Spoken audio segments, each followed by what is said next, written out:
What do we do? Dance. How does one become a Reverend Mother? The Kwisatz Haderach is a form of power that our world has not yet seen. I have another gift for you, Arrakis.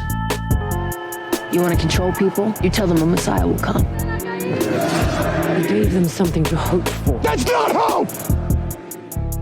We are Bene Gesserit. We don't hope, we plan. Welcome back. My name is Kit. I'm Andy. And I'm Steve. And this is Streaming Things, streaming Dune Prophecy. This is episode 5 of season 1. In Blood, Truth. I prophesize that this episode will be a spicy one. The spice will run strong, will flow in this episode, if you could say. Heavy flow of the spice. Yes, once a month. Did you guys see that meme someone posted in the Discord? It's like, yeah, I'm into Dune. Dune 2 chicks at the same time. Yeah, that's It's classic. the dude from Office Space. It's a classic meme, dude. Somebody I think this is accurate, but I forget what the context was, but somebody in the Discord like 2 months ago was like, oh, it was one of your jokes you were trying to explain to me and Steve about like an old meme. Oh, was it? And we didn't know what it was. And everybody was making fun of Steve and I. And then I was like, Andy just lives in a perpetual state of 2014. Oh, you're goddamn right. And everybody was like, we're so jealous. Because that's so true about you. Steve and I spent our weekend explaining Chapel Roan to Andy. Yes. Yeah. The whole weekend. Yeah. It was time well spent. It truly was. But it's like, We really bonded. That's an interesting, because you're not like a boomer, you know, you're actually an IT guy. Yeah. But you do, like the Wayback Machine, isn't that the thing online? Like that's kind of like, that exists. that's your only browser. He's still watching, what's it, E-Bombs World and Oh, stuff. fuck. Take me back. Take me back. I love Homestar Runner and Homestar 10. fucking Salad Fingers. Yeah, Andy's like, guys, check out Salad Fingers. And we're like, well, yeah, man. Oh, man. Spoons. Serious government's You collapsing. cumber down. No. Look at Salad Fingers. I just am. I stay off of social media as much as possible. You know, I'm not permanently off or completely off, but for the most part, I try to avoid it. Dude, I'm jealous. It doesn't make me feel good. I'm just on the you know? gram and Discord. That's pretty much my social media. That's fair. Oh, I'm on Reddit too. I guess that counts. Yeah. Yeah. Oh, how's Reddit doing these days? It's still a dumpster fire, but you know, I'm here for it. Yeah. That's how I learn stuff. It's where I get my news. Reddit's fun. I poke on Reddit. Well, we love that about you, Andy. I hope you take that as a compliment. And I'm a little jealous, but feel it good also about is it. funny. But I finally listened to Chapel Roan. She's pretty good. Yeah. Amazing, good. isn't it? Talented lady. You're finally a member of the Pink Pony Club. Mm-hmm. Are you hot to go, though? I have not listened to Hot to Go. HOTTOGO. Well, yeah. we should play Hot to Go after we finish recording this. We're going to talk about episode 5 here. You guys are initiated veteran listeners. You know what we're going to do. We're going to talk about our overall thoughts on the episode, then go through a scene-by-scene, play-by-play recap, and follow it all up with a few fun categories, some games, our Spice Melange moments, our top 3 favorite moments of the episode, and then our burning truths, perhaps some Easter eggs or lore, tids and bits. Plant a flag there. I want to say something. And then our Lisan al-Gaib. Lisan al-Gaib. Our favorite performance of the episode, of course, will be nominated. You know, we've said it before. We'll say it again. We're not huge Dune lore people. Like, we're trying our best here. There's a lot of fucking crazy shit going on in this show. That's why we trapped Brian Herbert in the corner there. You shut up, Brian. Brian, you'll eat and get water when you tell us something good. What's a face dancer? It sounds like a sex thing. Write a good book and we'll let you out. Brian. We keep getting these emails that are like furious about our lack of lore. Like, oh, that's not what Omni has said in 2872, but, or whatever, right? Like, and I'm not making fun of you. I don't mean to say like I'm a fantasy nerd. I know a lot of shit about nerd things, just not this particular nerd thing, you know? And the reason I'm like a little miffed is like we got this negative review on iTunes, and I don't even think it was our show. Maybe it was. I don't think, but 1 star. I tried this show because I found the Dune prophecy entertaining. These hosts, instead of putting the show in context, and by the way, no offense, buddy, horrible grammar like that. This is a whole sentence. These hosts, instead of putting the show in context, period.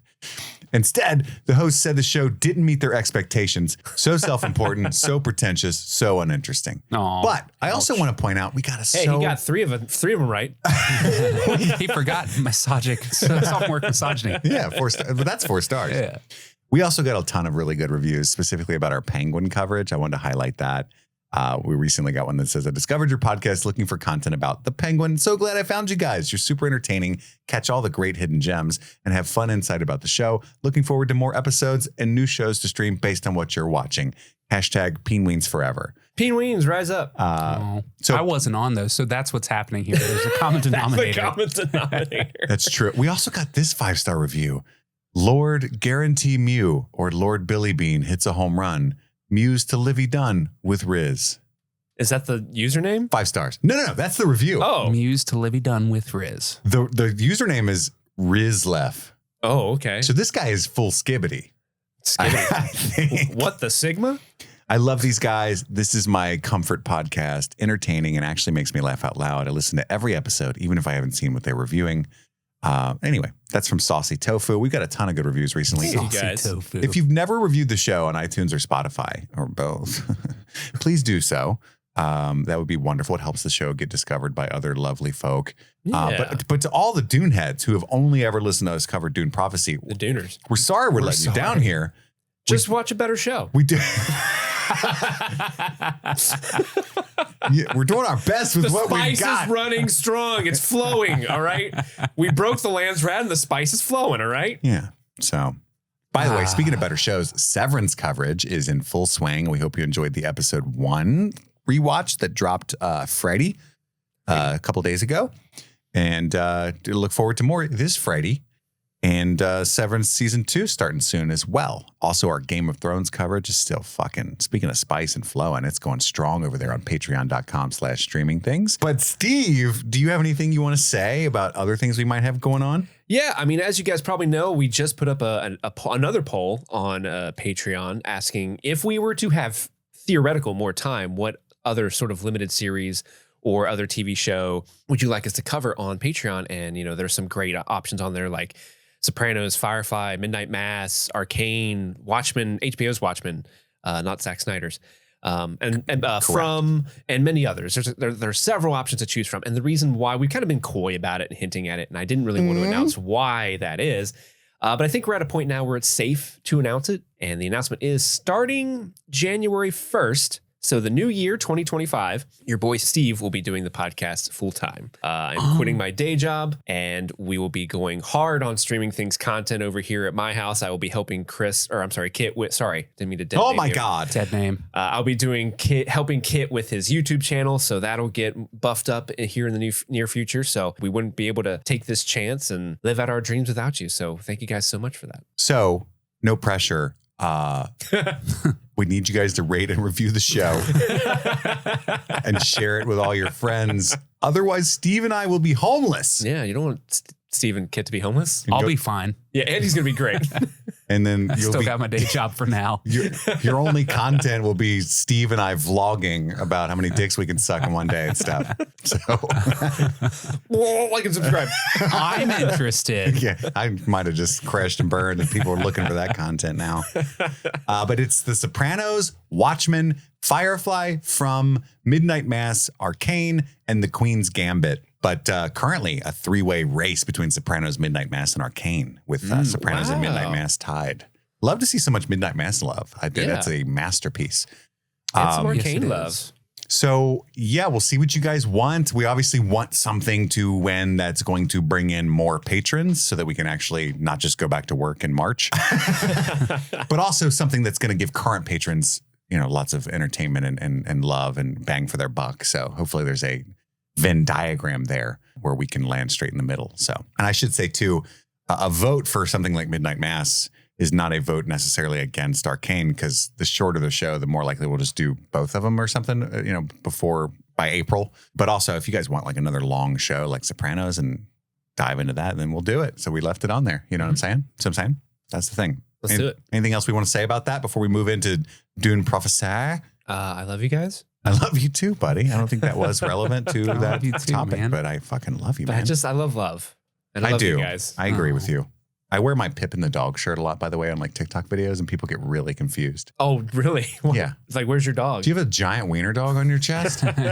Yes. It's Pippin the dog. Because they don't know about Streaming Things lore, so it just looks like a weird shirt to wear, you know? need to get educated. I need to go back into the merch store and get me some. Oh, the Pippin the dog shirt's great. Yeah, I want that. I like the way it looks on me. It makes me look swole. Christmas is coming up, guys. Just saying. Mm-hmm. Yeah, buy some merch and buy some. Yeah, get Andy Patreon his own merch subscriptions. for Christmas. Andy's Secret Santa, you know what to do. Okay, In Blood Truth. We don't have a synopsis of or a plot summary because we're recording this before the show actually comes out, and that's not one of the things that they send us. I don't think it might be. Maybe I'm just lazy. It's not on there every time. I think it 1 week it was missing, so I think it's missing this week as well. So you'll just have to find out during the recap because I doubt you know what happens, even though you just watched it. But yeah, guys, I'm curious where we're at. There's only one episode left of this show. Oh no. And how you're feeling about episode 5 specifically. Andy, Yeah. what's going on with your head, buddy? I gotta be honest, guys. This show's fallen off pretty hard for me. Not that I was ever all that much on board. End of episode 2, I was pretty on board. I was like, all right, let's go. The agony, I'm here for it. I agree. But this episode and the show up to The rest of the show is the real agony. Show up to this point, right? I think it's The crazy spice will flow today. to introduce new characters at the end of on the penultimate episode, or I don't know, maybe Francesca has appeared previously, but I don't remember her. They've name dropped her a couple times, but we haven't seen her yet. We get new abilities that show up, and they're like, oh, by the way, this ability is pretty fucking important, and this new character is going to use it. And I'm like, what the fuck are we doing here?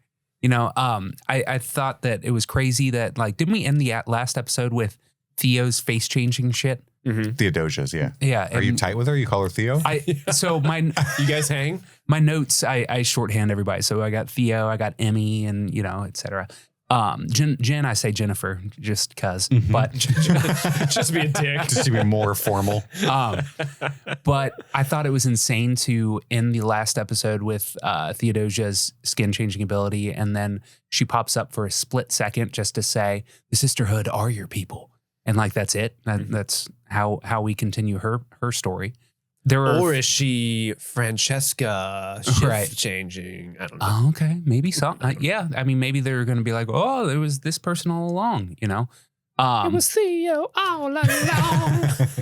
I thought that Lila was the most interesting part of this episode by a mile.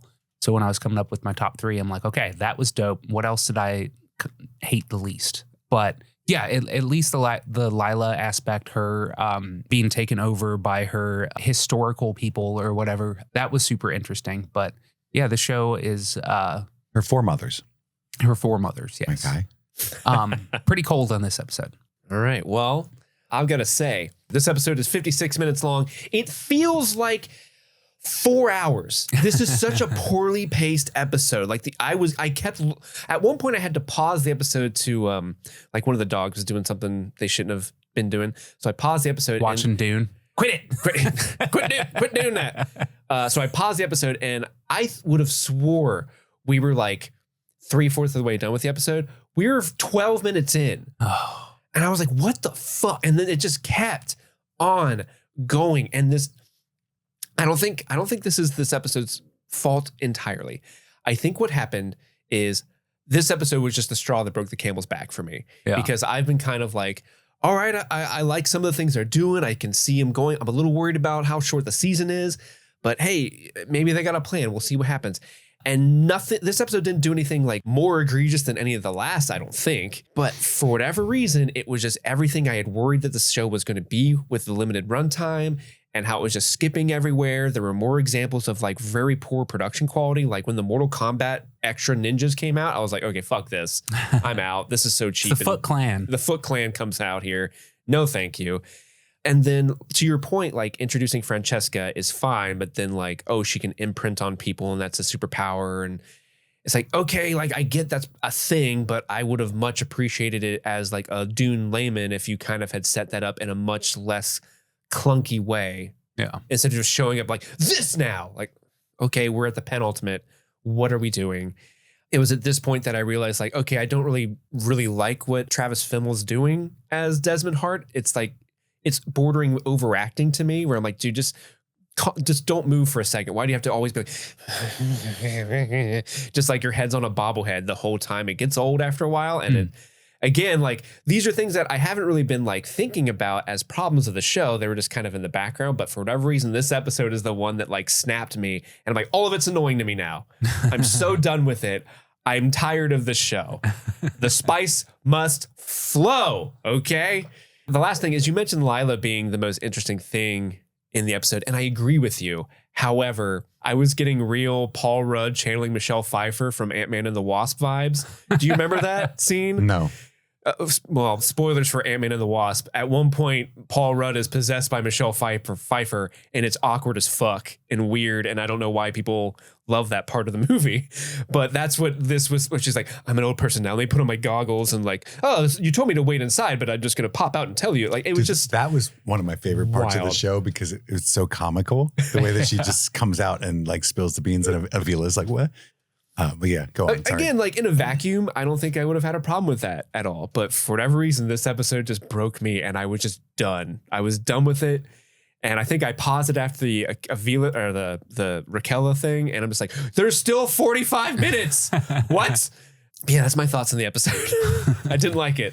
I feel you guys, and it doesn't help that I sat down to watch Severance, Game of Thrones, and Dune Prophecy last night after kind of a rough day, at like 10 p.m. where we get to the Dune Prophecy part. I'm like, I don't want all the Dune fans to be emailing me angrily and they're not listening anymore and rating the show low. But I totally get you. If for everybody out there that's kind of struggling with this show, I am as well. I think the problem is it's not silly enough because, and I said this early on, maybe privately, maybe publicly, but the very first episode, I found that the problem was that it was trying to be 3 different kinds of shows. Like if you want to be like a Witcher or an Altered Carbon, you know what I mean? Like a high budget, but there's a lot of id baked into what you're doing as well. You know what I mean? There's a lot of sex and violence that sells what you're doing on top of like some cool ideas and some high budget effects. You got the right one.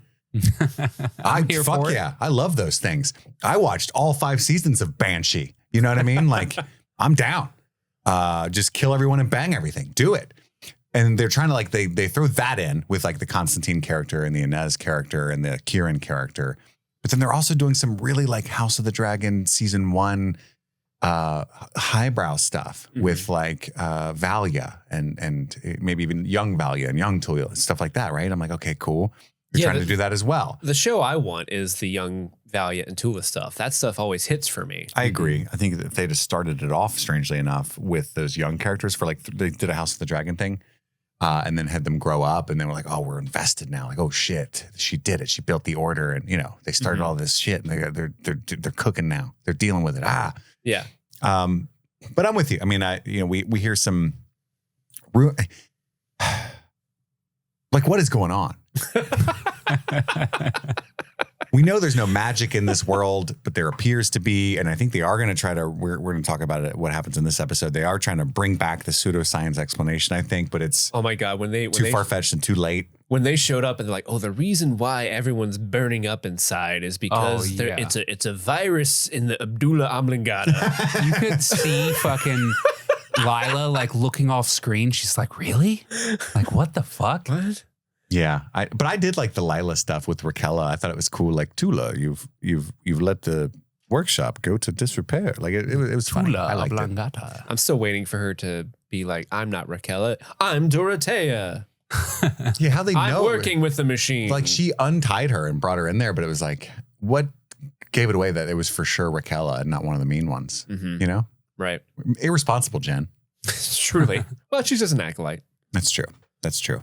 But anyway, let's get into it. I mean, our overall thoughts are this finale has to be a fucking banger for me to have any fond memories of this show. But I do think it's just ultimately going to be a miss. And I'm really sorry to all of our listeners. That was dramatic, but yeah, could have been. That's the thing. When we choose a new show, it could be like the thing that brings a ton of new listeners to the podcast or pushes all of our current listeners away. We never know. It's a gamble every time. Yeah. Luckily, it's only 6 episodes. But let's get into it. It starts off with some flying, some space shit going on, some docking. Before I sat down to watch my version of this, Andy had texted me. My notes just say, quote, some fucking ship, some fucking where. Yeah, dude. I don't know. And that's all I thought about with this opening shot was Andy. I don't know where it was after I watched it. It's Salusa Secundus. Desmond he's done bleeding. We cut to him. And he's got like this special piece of cloth. Do we know what that is yet? Is that just me that doesn't?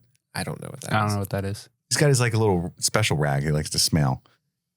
He always puts it in his tunic. You guys even notice that he has that? It's re-upping on his RNA virus so he can spit fire. Maybe. It's got like a little bit of polio on it or something. Oh yeah, that's like the polio blanket that he has. Sure.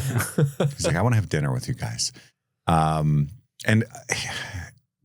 We get the birth of the Sardaukar, but they made him look like Power Rangers. Oh my God. Right? Dude, it was the cheapest looking design. It looked very poor. Literally, it looked like the extras you see when you're playing like the Mortal Kombat games nowadays. Like they have like cinematic stories, like any of the little ninjas in the background are these dudes. And the fact that they continue with the dinner party and you can see these assholes just standing in formation in the background the whole time. Like, what is going on? Did you guys forget to tell them they can stop? Yeah, I was like, it's straight up Power Rangers. Yeah. Which I dig. Like, I like Power There's Rangers. not even enough of them to be like impressive looking. Like, we got 50 dudes. Like, well, it's the first crop, you know. They got to train all the other ones. You know what I'm saying? Sure. But he they also... They haven't got their didgeridoo yet. That really locks them in. Yeah. He also pulled that shit together the same day. He's like, that assassination attempt an hour ago was almost a fucking funeral for all of us. Now I got an army. Look at all 50 of them. Yeah. You know? We found these guys at the roughest biker bars on Salusa Secundus. They are ready to rock. We went outside Home Depot. Hired some people. These are Shai Halud's angels. But Desmond Hart is going to lead them. He will be the Bashar. Desmond Hart would lead a biker gang Yeah. of Shai Halud angels. Let's go full Sons of Anarchy. He's on got it. that look. I'd love that. Theo Rossi shows up. And then what about the plane? They were kind of, it was giving X-Wings when the planes took off, which I guess that's like the blockade that they refer to later, but I didn't know what that was. Like a little F-14 show. These cutaways to the Stealth it fighters. looked like they were doing the Blue Angels thing where it's like, we just play the national anthem. We'll fly over. Yeah, it was like a show of military strength, but I had never seen those Here before. are 8 little ships. With our 50 guys. Fuck with us. Inez tries to storm out. Like I've done my duty because she's there to like represent being a part of the royal family, but she's not happy about what has just transpired, right? Because remember last time we saw her, she's the one that stood up to her father at the Landsrad and said that, hey, we need to look in this Desmond guy. I don't like him. Definitely killed my friend. He admitted it. Constantine watches her go, sadly, and then the emperor tells Desmond that he wants him to deal with the insurgents. Take your new 50 buddies and find out who the fuck is behind this. And Desmond's like, oh yeah, that makes me horny. Ooh, I love that. Love that. Whatever you say. Yeah, I'll do whatever you want. Desmond I'm suggests a stable person. Your wife's going to make out with me for some reason. he suggests that the emperor keep the blockade a bit longer just to flex on people, right? Starve them, show them how powerful you really are. And that's when Francesca arrives. That's the lady who got off the ship at the beginning of the episode. It wasn't clear to me until just now, or until this moment in the show that was Francesca. I don't know if we're supposed to know who that is or not. Was it clear to you when she like pulled off her veil where you're like, that's Francesca? No, or no, were no, you just no. like, who the fuck is that? And then Still someone didn't said, know. hello, Francesca. And you're Yes. like, oh, I think I remember someone talking about you. That is the moment. That's exactly how it went down for me. Cool. Yeah. Great writing. But it's Constantine's mommy.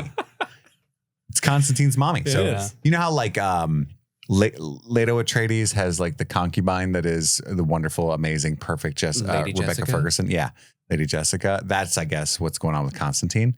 Is the emperor had a concubine, Get a side piece. Mhm. You know? but like an acknowledged one. And Was that his?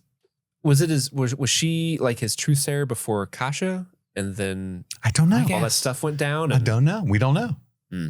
But that's why it's part of why Queen Natalia does not like the sisterhood because they're She's all up on jelly. her man. She's yeah, jelly. I get it.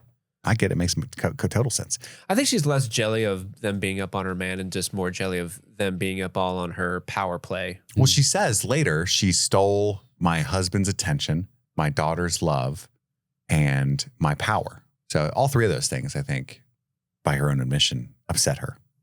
Constantine is there to see Nez. She's very angry with him because he didn't back her up on holding daddy accountable. And he's like, but here's what happened, okay? I was there. I was there. And then Papa said he was proud of me. And I was like, oh, I don't want. And she's like, why didn't you tell me that? That's totally understandable. Dude, oh my God. I fucking hate these three so much. Like these two. Just like, because like to your point, yeah. He said he gave me a good look and I just couldn't do it. She's like, oh, that's all you had to say. You're the bravest man I ever met. I mean, I kind of like that's his sissy. She didn't want him to feel bad. She's like, she knows how much he craves daddy's love. And she's like, she has empathy. Now, maybe it wasn't played off well or written very well. You can have empathy, but you can also be like, grow the fuck up, man. You wanted her to push back on that. Yeah. Like, you're a little bitch. Yeah, like, what? This episode said you're is proud? Just like, let's lean into Constantine and just have people really act unbelievable around him. Like the whole this, and then later on there's a moment where Francesca says something to him like, you're watching a completely different show than me, girl. I don't know where you're getting this information, but yeah. Well, Avila, we cut to her. She's teaching class. I don't know what skill. She's like trying to. Bunch of kids putting their hands over Bunsen burners. Like, it's hot. It's like Gary Busey in Lethal Weapon when he does that thing with the lighter. It's Gary Busey, right? Not Nick Nolte. I think it's Gary Busey. It reminds me of, but they're trying to, to where they can like transmutate the pain, prevent them for the fire from burning them or something. Anyway, that's what she's teaching. And Jen asks, she's starting shit. Whose eyes watch from the darkness? How about that? And Tula comes in. She's like, deal with it or there's the fucking door. Actually, you leave regardless. It's played so funny. And she opens it and she's like, no, I was going to take your advice and just chill. No. Too late. Which is funny because teachers do. You ever had a teacher be like, settle down or you're going to leave. Get out. You know, like their anger kind of accelerates while they're giving you an ultimatum. Yeah. That's happened to me before. So I bought it. Well, she has an ulterior motive with Jen specifically. She does. She said the fact that I guess, is it confirmed that, because we kind of talked about like, is Jen lying about having the dream? Guys were all debating that in the Discord. I never doubted it. I took it at face value that she was being honest. If you still think? No. I'm saying if the case still is that she wasn't having the dream, it was very poor decisions on their part to edit it the way they did. Because it creates that question, and so many people are wondering that if they didn't even mean to have that communicated across. It's just another example of like, this is a poorly made show. Yeah, I don't think this is a good show for you to try to hashtag Steve is always right. No. Steve's always pissed. Yeah, because you're gonna lose. You're gonna lose your reputation on this one. Steve is always pissed. But she says, "Hey, the fact that you haven't had the dream, it may mean that you're resistant to it, and you can help me." And how does she want her to help? Just strapping down Lila. You get her feet. What does this have to do with my dream? Nothing. I just needed some muscle. Yeah. You look like you can handle yourself. I love the little bit where they're walking down the hall and she's like, I did something and you're definitely gonna have an opinion about it. It's right through this door that has a little window. And he's like, shoves her face through the hole. Because Jen's like, what's going on? It's not Lila. It's one of her foremothers. Apparently a feral one.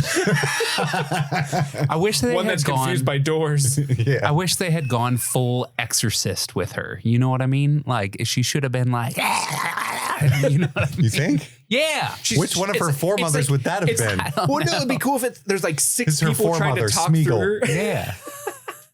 It'd be cool if there was like six people trying to speak through her at the same time. So she was just, it came out as just nonsense and just someone not in control at all. But instead it's like a haunted house, like, gotcha. One of her foremothers had IBS. It's the worst. The way the little scream, we've gone through a lot of white robes. The way this was filmed, I thought it was her gonna be like, when she popped out and screamed, I thought it was gonna be live, like, ha, got you, my old friend. I'm alive again. Isn't that crazy? No, she was just having an episode. Yeah. She's angry, trying to get out. But then we cut to her just like on the table, like they got her down and she wants Jen to babysit Lila. She's got shit to attend to. Here's a sedative if worst comes to worst. And here's a plug if the IBS one comes back. You'll thank me later. We cut to Constantine and his mommy, Sister Francesca. She's been on the other side of the universe. We don't know where, but he says like, he's very resentful that she's been gone.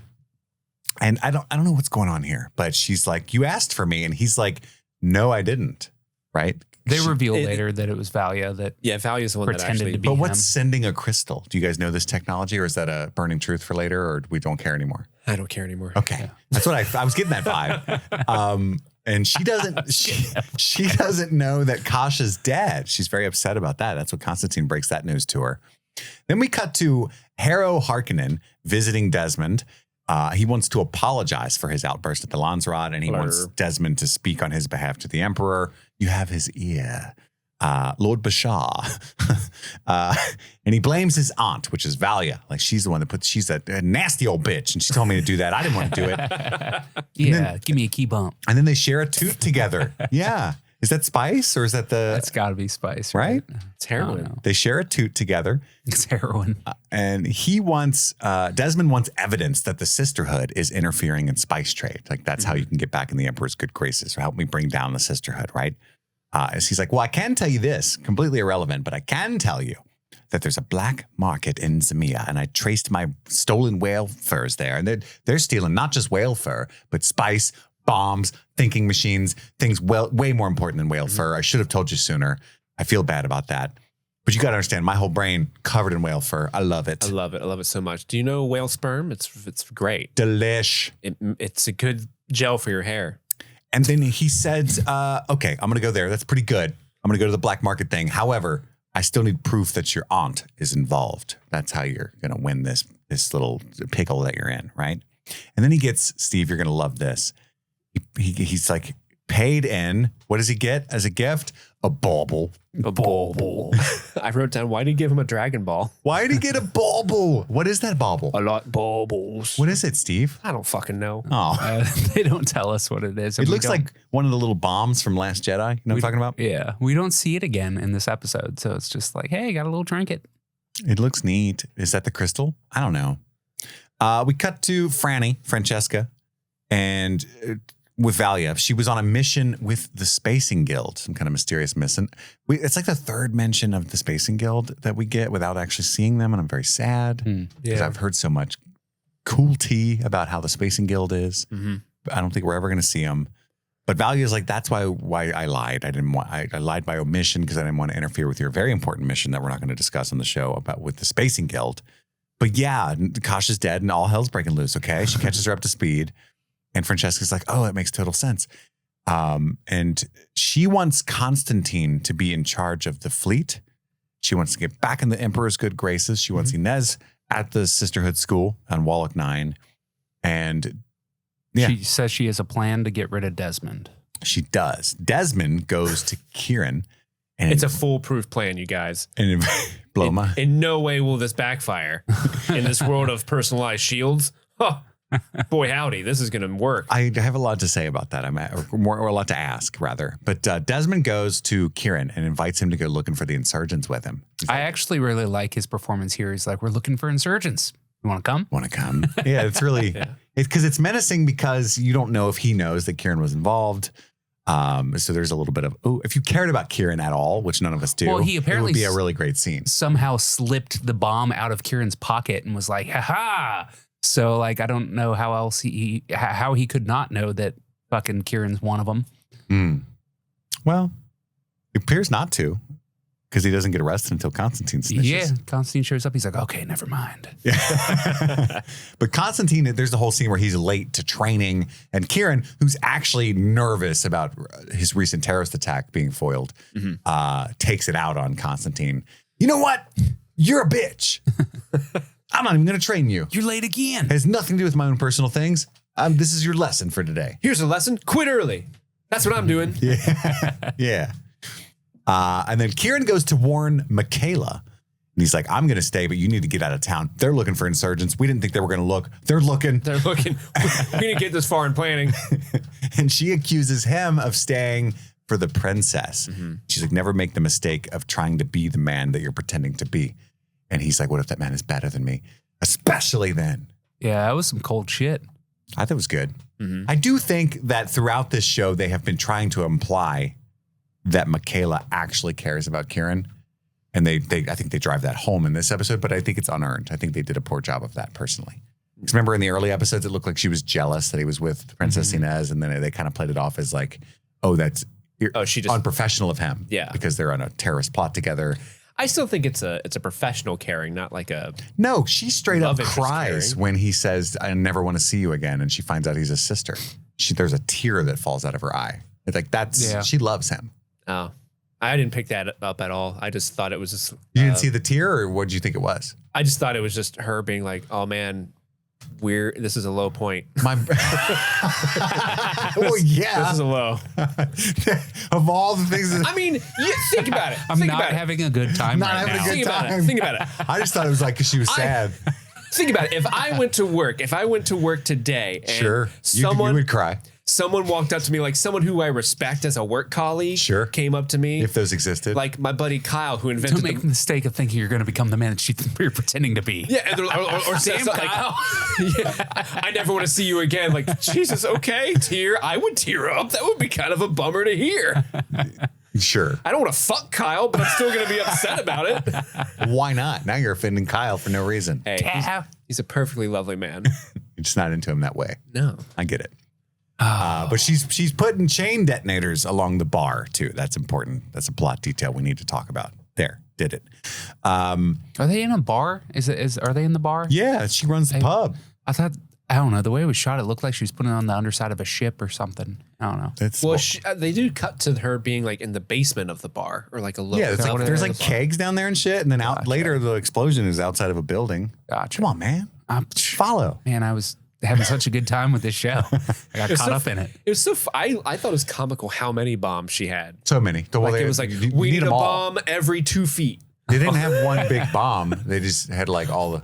We're not going to place them on any structural, important places, so it all comes falling down. No, We're just gonna right. every Lots 2 of them. feet, just haphazardly, just gotta slap it on the ceiling there.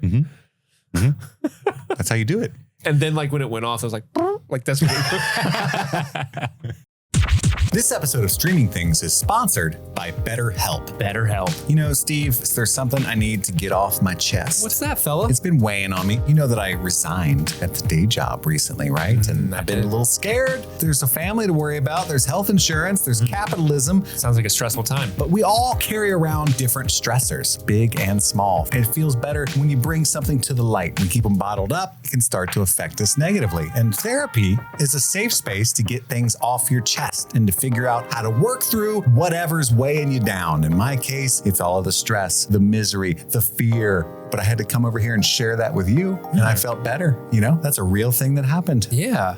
Unloading all that on you and Erica and feeling better myself. That sounds like my Friday night. Sometimes you just need somebody to listen. So if you're thinking of starting therapy, give BetterHelp a try. It's entirely online, designed to be convenient, flexible, and suited to your schedule. Just fill out a brief questionnaire to get matched with a licensed therapist and switch therapists at any time for no additional charge. If you're not vibing, that's completely fine. So get it off your chest with BetterHelp. Visit BetterHelp.com/streamingthings to get 10% off your first month. That's BetterHelp, HELP.com/streamingthings. Hey there, all you ho-ho-hos. Happy holidays from every one of us over here at Streaming Things. During the holidays, it is incredibly important to look back and be thankful for all of the people in your life. And we here are so thankful for all of you for supporting and listening to the show. And we want to give a special shout out to our super patrons for the month of December 2024. We're closing the year off right. Let's shout them out. Thank you so much to Nice Guy Eddie, Albus Stinkpot, Maddlestat, Susie Callahan, Anthony Corona, Jim X, Lady Tarashly, Just Liz Calabria, Mike from New Hampshire, Brett X, E. Scramo, Lil Tickler, Svento7, Jay Scramo, Bloff Pum, AK Ashley Ray, Adam Busby, Big Butt Horn, Jer Latanovich, Kaylee Sampson, Rabbit Dog in a Barbie Car, Elbander, Charlie Friday, Alexis Adler, Peaches, Emmy, Haley B, Joe Velez, Stanton Valentino, Trisha Bueller, Sun Loving Mortal, Suzanne Road, Jadinklage Morgoon, Jen Robinson, Kloop, Felicia Reeves, Paula Garcia, Brenda, Aaron Armstrong, Kevin Strother, Ashley Powers, Stephen V, Casey McCain, and of course, Enza. Thank you all so much for supporting the show, and we hope you all have a happy holiday. Now let's get back to the episode. The sisters are going on a field trip. And the next scene, Senior trip, acolytes. well, you see a lot of acolytes and a few full-blooded sisters, fully trained sisters getting on, and then the Mother Superior gets a package. So it looked like just a ship that was like dropping and picking up. It was like an Uber. Those must have been some of the sisters that Avila at one point says, like, all these students are leaving. Oh, that's true. They're okay. There you go. Yeah, that's what it is. But we didn't know that How the as we fuck watched were we this supposed to scene. know that? No, but it's cool. That's just only something through context after the fact. Like, oh, those are probably sisters leaving because we only really Gotcha. know 4 acolytes in the show. I like context. Yeah. Then Jen has a chat with Lila. Oh, real quick, there was that. It panned up to reveal what's her name, the Emmeline? Emmeline and her little crew, kind of looking out. I missed that. 'Cause they're looking sus. They're looking like, They're about to start some shit. yeah, Oh, Emmeline, the character that's super like I'm in. yeah, Yeah. I need Like she's all about that Dorothea style of is. sisterhood. You She know, is They the love standing on cliffs. the zealots. girls, let's go brood. They're up there with the burn book. Yeah. Lila's such a fugly slut. Jen is chatting with Lila, and Lila knows about the nightmare. She's like, that's not a dream. That's prescience. I saw it on my deathbed.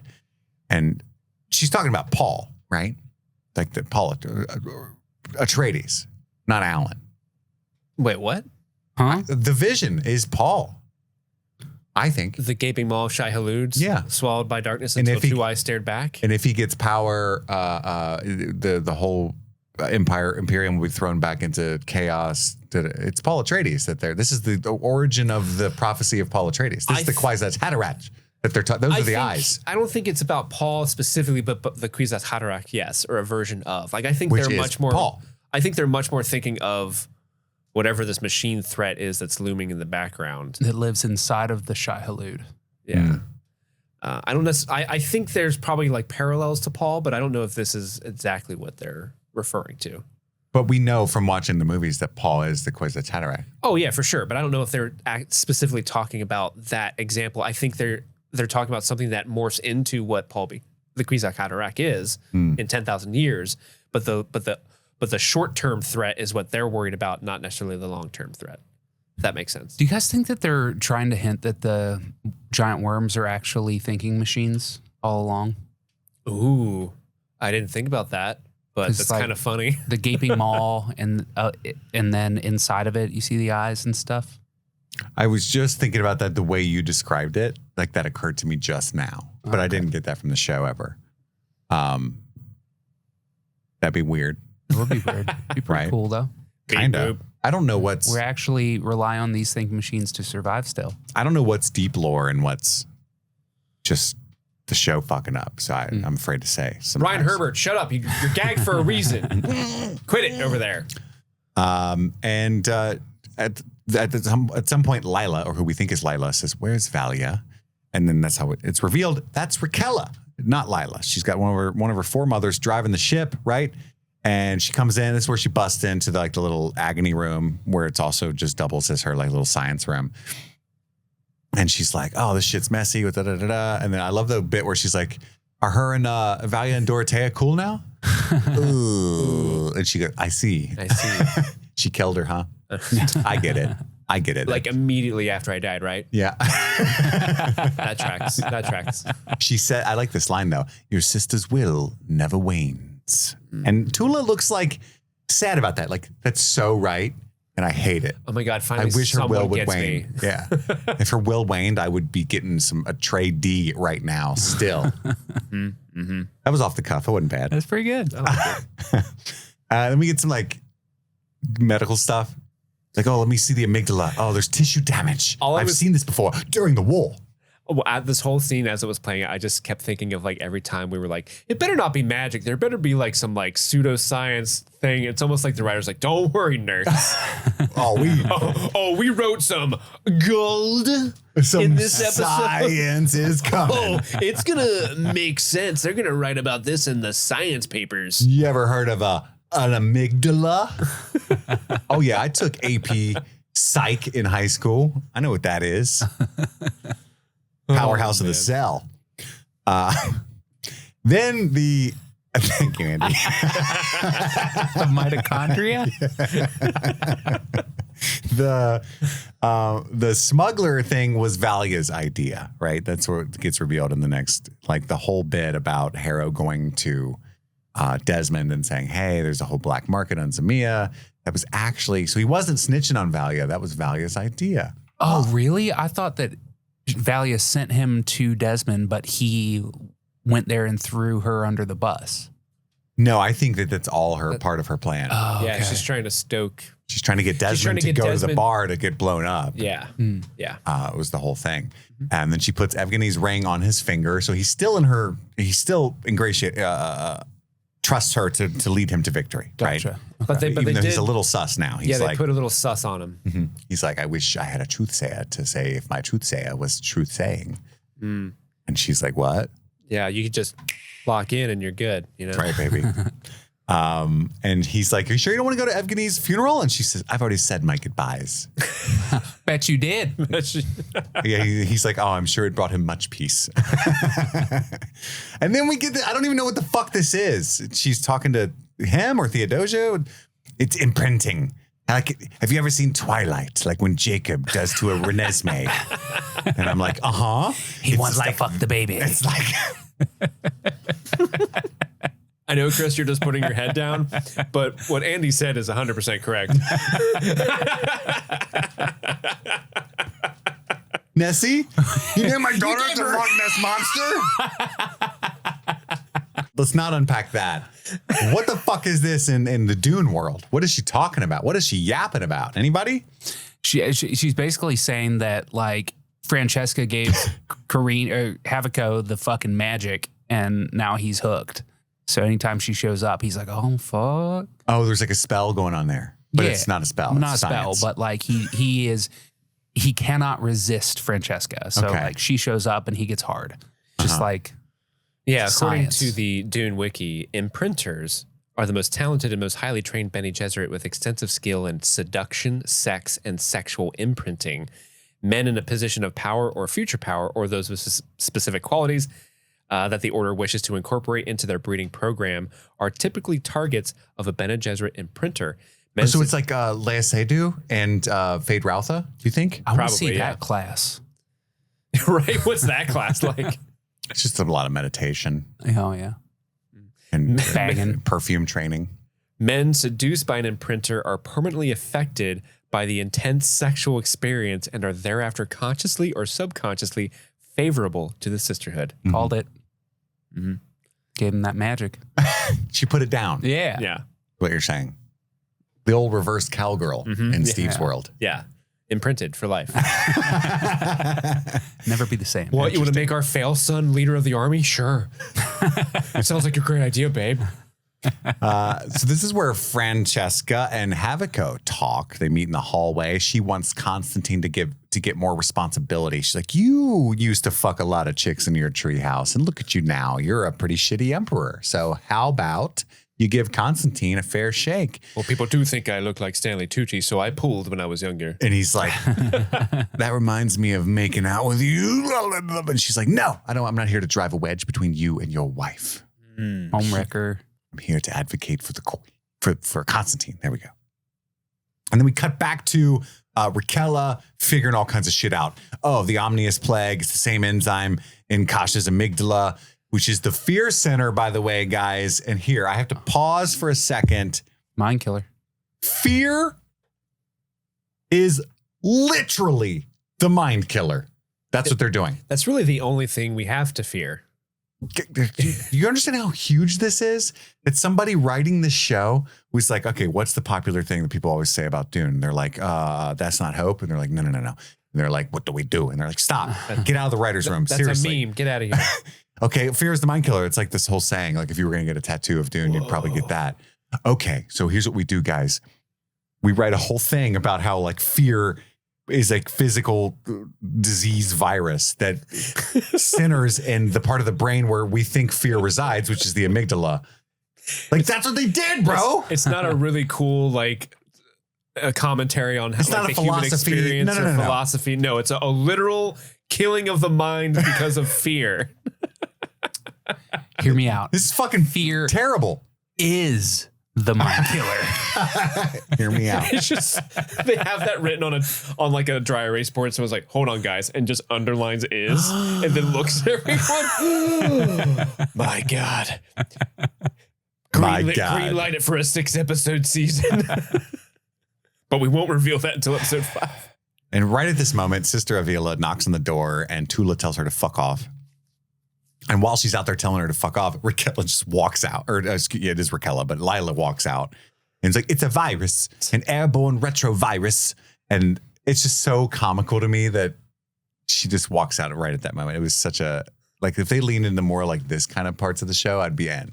Yeah, Like, fuck it. the show isn't silly enough to be fun, and it's Like the big reveal at the end of this too episode serious to be fun as well. is melodramatic tea. And like, okay, if we're in that kind of show, we should have been there and I would be sat for it. You know what I mean? Mm-hmm. Like, oh my God, what? She's who? Whoa. I'm there for that. But yeah, it's a really funny scene. And Avila's like, what? This is an abomination. And Tula's like, shut the fuck up. And she's like, that's fair. I do what I'm told to do. Yeah. You come and take me. I'm not going back. What? Don't hag. Yeah. We cut to Michaela still planting chain bombs. With like, there's so many, Kieran. Actually, I need you to help me. I don't know why I started doing this by Why myself. do we have so many? I don't know. Desmond shows up in the middle of that. He's got the whole Power Ranger crew with him. And apparently off screen, he's gone to the black market in Zemia. And that person snitched on the bar as like the hive of scum and villainy that it is. And so that's why he's there. And it's a hotbed for insurgent activity. And Michaela's like, nuh-uh. Press And- X to doubt. And so he's like, okay, you're saying no? Boys, beat up all the chairs. You're like, because in the background, there's It is really funny. One guy's like, I'm going to punch the ceiling. they're supposed to be like tossing the place, but the extras are just like kicking stools and breaking them and stuff. It's so funny. What are you going to find? And Desmond's just sitting on the counter like a bobbleheading it, you know? Like, So great. All your chairs are toast unless you tell me. You can't sit nowhere. I did like what this. kind of bar has no chairs, huh?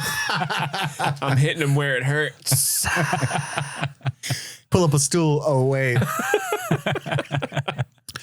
But I like this scene where he's talking to like, he called like, how are you okay with this being a Fremen, right? Like selling spice on the black market Suppressors. to the fucking enemy, you know? And she says, it's just a different way to survive. And he's like, or a different way to kill. I just like that. There's a whole little like wordplay. And it is interesting that she's Fremen, but she's off planet dealing in spice and working for the sisterhood and stuff. From what we know about the Fremen, it's a betrayal of her people, right? So it is interesting, I think. We don't get that insight into her character, but they hint at it. Is it him who says, or is it her that says God created Arrakis to train the faithful? She says that. Okay. I don't know why. It's a pretty fire line, though. Yeah, it's great. Fear's the mind killer. Then he goes to check upstairs. The goons go down, and but Atreides is down there. He kills the two goons. First, he does the classic neck snap.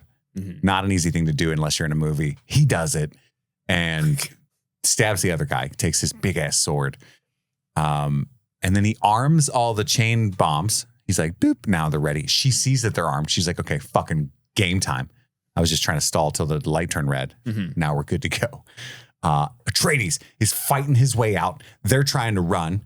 And Michaela has to reveal that she knows how to fight in her little Bene Gesserit knife. Yeah. She didn't want to, but it's like the last guy grabbed her Anki. And she's like, you know what? But yeah. Yeah, exactly. Now, she could have played that off. I'm a Fremen. Yeah. I'm a fucking Fedaykin, my guy. That was one of those reveals that was like when he's like, oh, you're a sister? Like, I'm a Fremen dude. I know how to kill people. She's got the sister knife. It just says I am a sister on it. I'm just saying she could have used. It says I am a sister. it says sisterhood above all on the blade. Yeah. They're all engraved. Should just use a Chris She knife. apparently left her fucking sister robes in a bucket upstairs. Yeah, Yeah, that upstairs. was hilarious. Desmond finds the sister fit and he's like, yes. The last place I would have looked for a sister fit in a bucket. Well, they're like barrels of sand. Spice, right? Isn't that spice? Surely to God, there's not that much spice up there. I think there's that much spice. That out is there. supposed to be spice. That is bajillions of dollars of Yeah. spice. Yeah, They're smuggling. that's how they're buying those thinking machines. That is bajillions of dollars. Uh-huh. You're like a little Solaris. thimbleful is worth so many Solaris. Yeah, I did not think that was spice because that's way too I much. think it's I don't think they thought that through. I think they just wanted a cool That's visual. why they're just snorting it because there's so much. Yeah. That's I mean, like if- Scarface levels of spice. If he shows up and there's like a 1/4 ounce bag and he's like, oh, fuck. Yeah. You know? yeah. Like, And it's funny too, because you see again the extras in the background. There's a guy just like just dumping the Yeah. spice out. Like, dude, you guys are gonna be tripping $2.8 balls. billion worth of fucking spice. He's Yeah. just dumping it. That is like Tesla amounts of spice just Mhm. chilling. Interesting. But at that moment, they blast the bombs and he turns his shield on at the last second. It's kind of a cool effect. Mm. Would the shield save him from a sploge? No. I don't feel like it should. Because he would but- still be like, what kills you during an explosion is the concussive force, right? And I don't think shields block concussive force. Like he would just be jelly inside the shield, I would think. And also, I don't think even if the shield to me, at least in my mind, a shield from 10,000 years before Paul Atreides shouldn't be as good of a shield. And even the shields in the movies, at least, like things would like sneak through the shield and blow up, and then the explosion would happen in the shield, and then the shield would burst. Mm-hmm. I don't know. Maybe they are strong enough. I just thought it was a. He does say later, I should have died. So, I mean, I guess that's how they cover it. Okay. Yeah. Whoa. Wow. It is funny when The shield worked. when he wakes up, it's the room looks the same, just on fire. Like, Yeah. they need to get their money back on those little bombs, right? Well, she can't. So they were smuggle bombs. She just got. Popped a bunch of M80s. She didn't have enough. He's like, fuck. Oh, damn. Ow.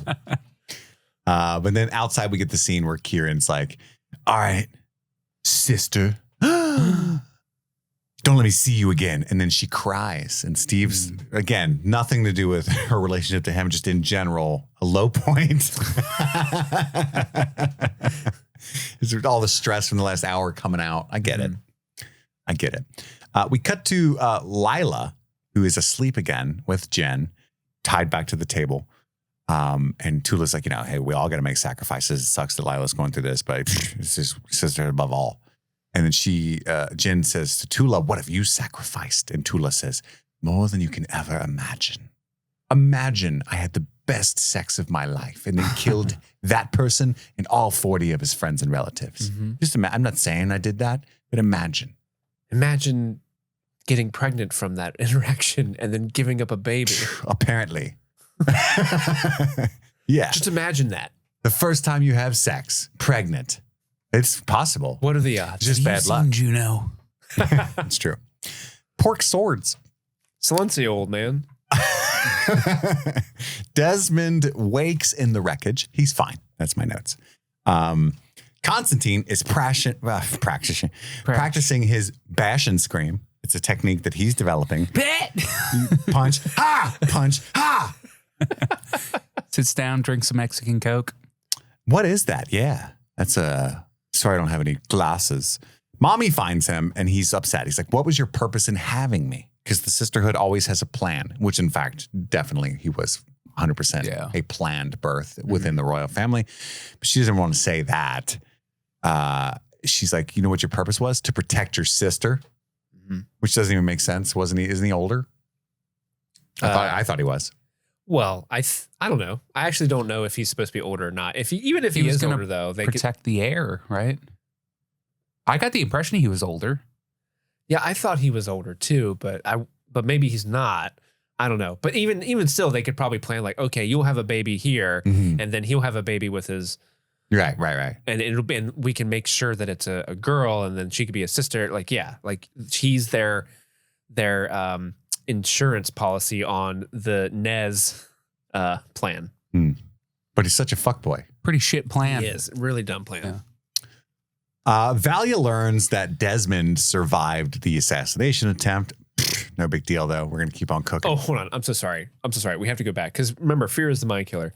And what does she say that his father is? A man driven by Fear. Oh, my gosh. And you, Constantine, you don't fear shit. You don't care what anyone thinks of you. But who cares, Mom? Yeah, that's cool.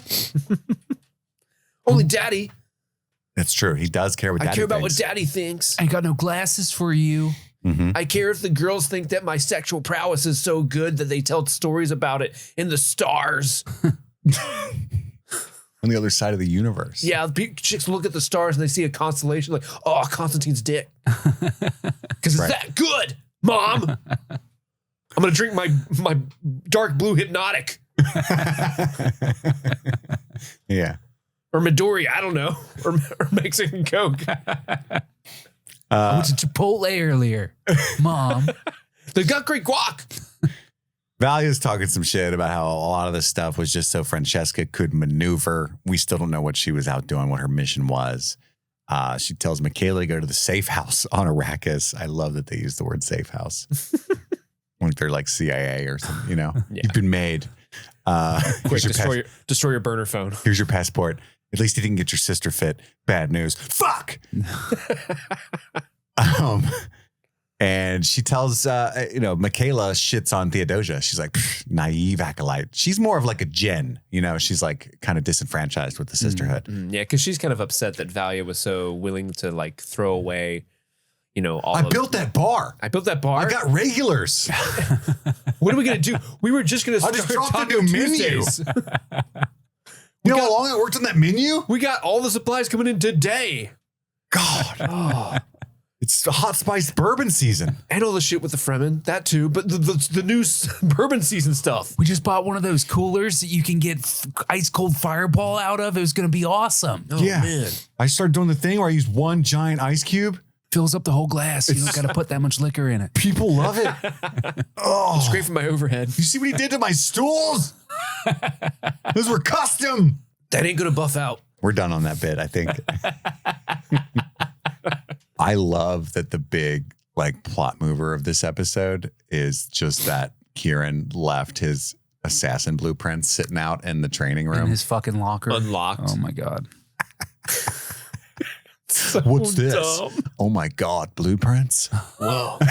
Whoa. You know who has blueprints? Terrorists.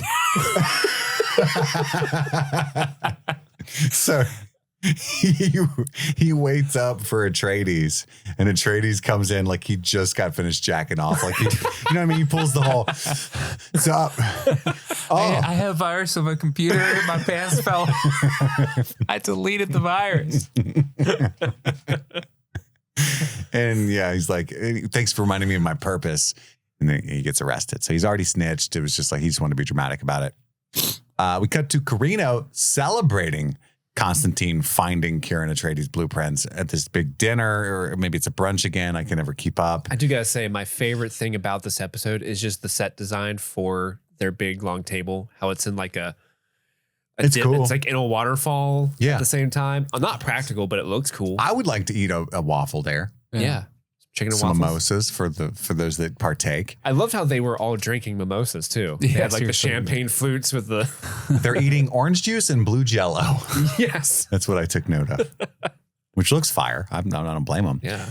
Nez is shocked that Swordmaster Atreides has been arrested. He'll be made an example of. So this is where Constantine becomes fleet commander. Natalia does not like this. And Francesca gives her like a knowing, what are you going to do about it, bitch? Look, there's like a whole thing there. Maybe if you put it down as good as I do. He's going to deploy him to Arrakis. Not a good idea. And then Nez goes to truth say Kieran. I don't know how she knows how to truth say. She's never even been to Wallach 9. She's a quick study. Well, she had the Kasha's orientation. been teaching her Sure. the ways of the sisterhood this whole time. Yeah. She was just going to go for like, that's why when in the early in the season, the acolytes were like so miffed, like, oh, this new girl is going to be an acolyte. We had to earn our right to be here. But Nez has been doing that with Kasha, I think, this whole time is the implication. And what does it sound like when she does it? That's right. What did you guys make of this scene? What truth does she get from Kieran? That he really cared about her. She's like, was it all a lie? No. I love when we vape fucked in the basement. That was real. One of my top 7 moments of the year. 7. Yeah. But also, like, she asked him, like, do you really think you can bring about a better Imperium? And he says yes. So maybe it's also her, because she doesn't really believe in her father's ability to be emperor. So maybe this is a little bit of like, oh, I love this guy. He seems dope. This is her radicalization. Yeah. He'd be a good emperor. I love the implication that Haviko was like making that toast, like, we apprehended Atreides. We put him in the floaty room. He's in the bounce house. Don't worry. He's awkwardly floating 3 stories above us. That's what they do. Yeah. And then there's the scene where Natalia kisses Desmond, which I was picking up what Steve was laying down earlier. He hated this. Yeah. It's just one of those things where it's like, I mean, it tracks. Like, it tracks. She's had a bad marriage the entire show with Emperor Carino. She is seeing him with other women. And currently one of his mistresses is back in house and she's upset at that. They have hinted that she's attracted to Desmond the whole show. Yeah, she's always like, you look good in that uniform, and like up and down on him. You know what I mean? So I mean, sure. No, it tracks. Here's the problem, though. There is way more sexual chemistry between Desmond and Haviko. That's true. I don't want to out them, but friend of the show texted me last week and was like, I just wish they would just fuck. And I was like, yes, they are. I'd be all about that. They are laying that groundwork for sure. But just the whole, like, Desmond. Accidentally. Like, the reason why the Haviko-Desmond relationship works so much more for me is that there's this, like, oh, this guy's doing me a solid. But he's in pain. He's injured. I want to take care. I think I could fix him. I think I could fix Desmond. I want to lay a thumper and get his Shai Halud going. Yeah. You don't get those. You don't get something like that with Natalia. Natalia just like looks at him like, you're so hot. But then you look at Desmond, who's just like, like, I changed my duster coat today. It's black now. Like, you want to smell my rag? I smell terrible. I don't know. It's just, it tracks because they're putting the seeds down for it, but like, it just didn't emotionally work, I don't think. I feel you. He's been imprinting on her all along. Ooh, okay. If we get that reveal where he's just like, it's like gray sweatpants imprint. Yeah. You know what I'm saying? It's got a hog, Steve. He's like, it's the best. He's a pole vaulter. My Halud's not shy. That was a good Olympics reference, Andy. That guy with the huge dick. Yeah. Oh, yeah. I forgot about that guy. That guy. How could you forget about that guy? You love it, Steve. I do. Why does Andy love dick so much? Just big fan. All right. That brings us to our spice melange moments. Andy. Wait. Hold on. You're not even talking about the big reveal at the end of the episode. Oh, yeah. I don't care. Yeah. So they go into Anirul, the computer room, and there's this extended scene where part of the package that was dropped off was the genetic material for Desmond Hart that Value sent a couple episodes ago. We finally get the big reveal. What family is he from? From whence comes his power? It doesn't actually make sense. They didn't reveal the power origin at all, but we do know that he is Tula's son because his genetic code is that of a combination of Harkonnen and Atreides. Yes. So she had a baby from, what was his name? Not Vorian, but Carl. Gilbert. Ori. Yeah. Yeah. Essentially, she opened up the Mari Povich app on their supercomputer. You are the father. You are the father. And then there was some other woman in the other room like, I'm not that kid's mom. Steve. Oh, that's Jerry Springer. Yeah. Hey, it tracks.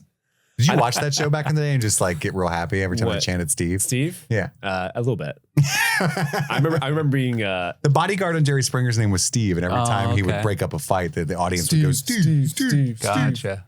I watched that some, like, you stay home sick from school. Too hot for TV. And, I used to rent those. Like, how hot are we talking?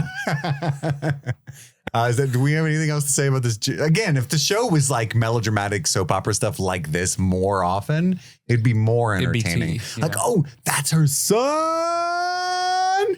So this reveal worked for me in that the most invested I've been into the show was the episode 3 Tula kills all the Atreides and fucks Rory episode.